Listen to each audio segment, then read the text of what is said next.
Bonsoir à toutes et à tous, ravi de vous retrouver pour ce nouveau journal sur TV Vendée en ce mardi 4 mars. Voici les titres que nous allons développer.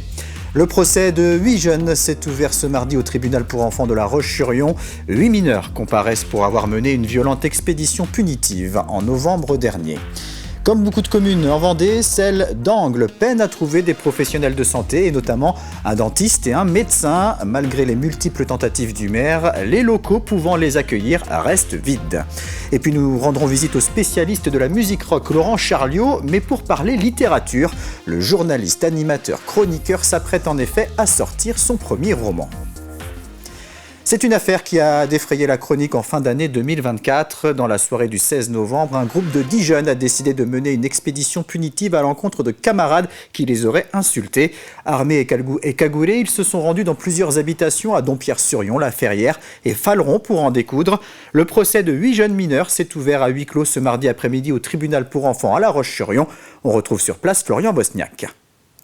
C'est une audience comme il y en a peu ici en Vendée. Cet après-midi, 8 jeunes mineurs comparaissaient devant le tribunal pour enfants de La Roche-sur-Yon. Ils sont poursuivis pour des faits de violence commis le 16 novembre dernier dans plusieurs communes du département. Une expédition punitive menée par des jeunes cagoulés et armés qui se seraient rendus au domicile de plusieurs familles. L'objectif, régler ce qui serait une dispute qui aurait éclaté sur les réseaux sociaux et où des insultes auraient été proférées. Je défends les 3 premières familles qui ont été touchées par ces violences.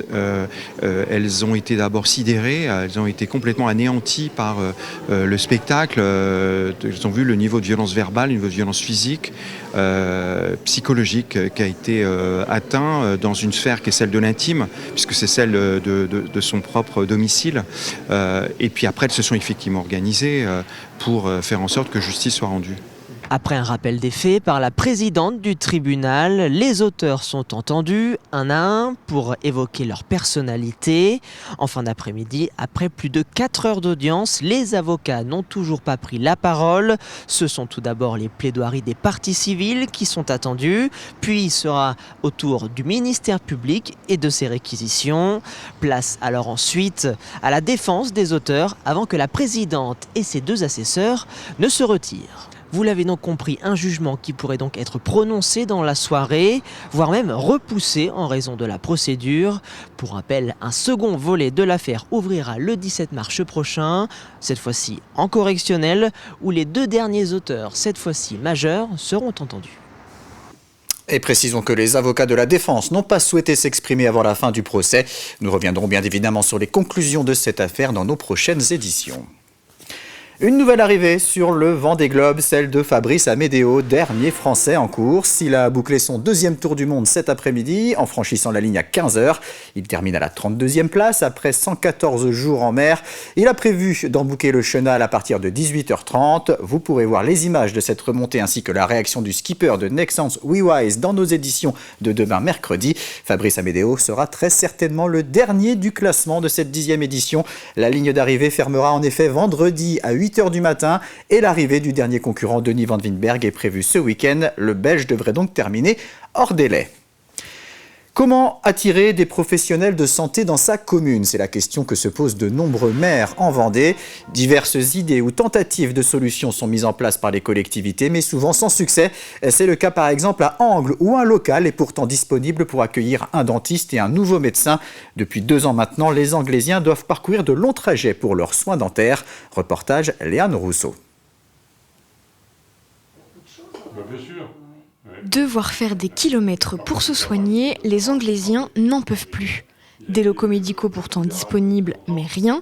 Dina, qui a toujours vécu dans la commune, appelle à l'aide. Et c'est très difficile, autant pour moi que pour les autres personnes, parce qu'on était obligé d'aller sur La Rochelle ou sur Nantes. Et éventuellement sur La Roche-sur-Yon. Jusqu'à présent, on avait tout ce qu'il fallait. On avait 2 dentistes, ils sont partis. Ils n'ont pas été remplacés parce que personne n'a voulu reprendre l'activité. C'est ce qui se passe aujourd'hui un petit peu partout, en fait. Les gens partent à la retraite, il n'y a pas de remplaçant. Alors aujourd'hui, c'est quand même grave parce qu'il nous reste un seul médecin traitant qui va partir certainement l'année prochaine. Ça veut dire qu'on n'a plus plus de dermatos, plus de dentistes, plus de médecins traitants. Donc il faudrait quand même que tous ces jeunes médecins qui sont ailleurs, qui viennent un petit peu, parce que c'est très agréable. Et je supplie tous ces jeunes médecins de venir, de ne pas nous laisser. Le maire n'explique pas cette désertification médicale. Un manque de financement, peut-être, mais pour lui, ces professions sont libérales et n'ont pas à être financées par la commune. Je n'explique pas pourquoi il n'y a pas notre commune n'attire pas. Hein, on n'est pas loin de Luçon, on n'est pas loin de La Roche-sur-Yon. On est à 10 minutes de la mer. Hein, on est dans le Marais, une petite commune sympa de 3500 habitants où il fait bon vivre. J'ai écrit à TF1 pour participer à l'opération SOS Village. J'ai écrit à toutes les facs de médecine et à toutes les facs dentaires de France. La commune n'a pas les moyens d'investir dans des cabinets médicaux et pour avoir des médecins salariés. Et puis, sincèrement, ma conviction, c'est que ce n'est pas aux collectivités d'assurer cette chose-là. Les médecins et dentistes sont des professions libérales. À Angles, les cabinets restent donc vides et les habitants, eux, toujours sans solution. En bref, le centre hospitalier départemental de la Vendée a décidé de lever le plan blanc compte tenu de l'évolution de l'activité aux urgences constatée ces derniers jours. Il avait été déclenché le 8 janvier, notamment en raison de l'épidémie de grippe saisonnière. La direction précise tout de même que la tension sur les lits d'hospitalisation demeure élevée et qu'elle reste attentive à l'évolution de la situation et aux mesures susceptibles d'être mises en place. Épluchures, restes de repas, coquilles d'œufs ou encore marc de café, les biodéchets n'ont plus leur place dans les ordures ménagères. Afin d'accompagner les habitants dans ce nouveau tri à effectuer, des collectivités mettent en place de nouveaux dispositifs. C'est le cas depuis le mois d'octobre sur le territoire de l'agglomération des Sables-d'Olonne où des points de tri sont installés. Des poubelles marrons, des composteurs ou encore des bio-seaux ont été distribués. 15 000 foyers doivent encore être équipés. Le dispositif doit être étendu aux copropriétés et aux professionnels, mais le bilan des premières semaines est déjà positif. C'est un début encourageant. On a collecté sur le mois de janvier à peu près 45 tonnes de biodéchets. On constate qu'on a diminué nos ordures ménagères de 2% en comparaison janvier 2025 à janvier 2024, ce qui était l'objectif, de détourner des ordures ménagères les biodéchets en diminuant notre tonnage d'ordures ménagères. Et donc on constate en ce début d'année qu'on commence à percevoir qu'on est dans le bon chemin. Depuis 2018, la marque Juste et Vendéen permet à la cinquantaine d'agriculteurs qui détient cette marque d'être rémunérés au prix juste de leur travail. Une marque accompagnée depuis sa création par les magasins U de Vendée qui ont ouvert leurs portes au réseau d'agriculteurs il y a quelques jours. Une opération de communication et commerciale qui a également permis aux agriculteurs d'échanger avec les clients. Ils ont pu ainsi promouvoir une alimentation de qualité et de proximité. L'intérêt, c'est de montrer ce qu'on fait. C'est aussi de reprendre en main la communication pour promouvoir nos produits. C'est aussi dire aux consommateurs que si on veut une agriculture forte demain, il faut qu'elle soit rémunératrice. Les gens reconnaissent la marque, ça y est, au fil du temps des opérations, parce qu'on essaye de faire une ou deux communications dans les magasins par an. On prend maintenant la direction de Sainte-Florence pour aller à la rencontre de Laurent Charliot. Ce journaliste, animateur, réalisateur, chroniqueur et surtout spécialiste de la musique rock nous dévoile une autre facette, celle d'écrivain. Son premier roman intitulé L'ombre d'un roi paraîtra le 4 avril prochain. Il raconte l'histoire d'une journaliste américaine qui doit couvrir le procès d'un sénateur accusé de fraude fiscale. Un nouvel univers pour son auteur qui n'avait publié jusque-là que des ouvrages consacrés à la musique. Reportage Louise Viadger. Guitare, disque de musique et micro, le bureau de Laurent Charliot est bien celui d'un spécialiste de rock. Mais cet espace, c'est aussi celui où il a écrit son tout premier roman. Quand j'écris des livres sur l'histoire du rock, je me cale sur l'histoire le plus réelle possible. C'est-à-dire qu'il n'y a pas de place à la fiction, puisque ma mission de journaliste rock, c'est d'être au plus près de la réalité. Et là, j'avais envie de cette part de créativité, de pouvoir m'échapper et d'écrire.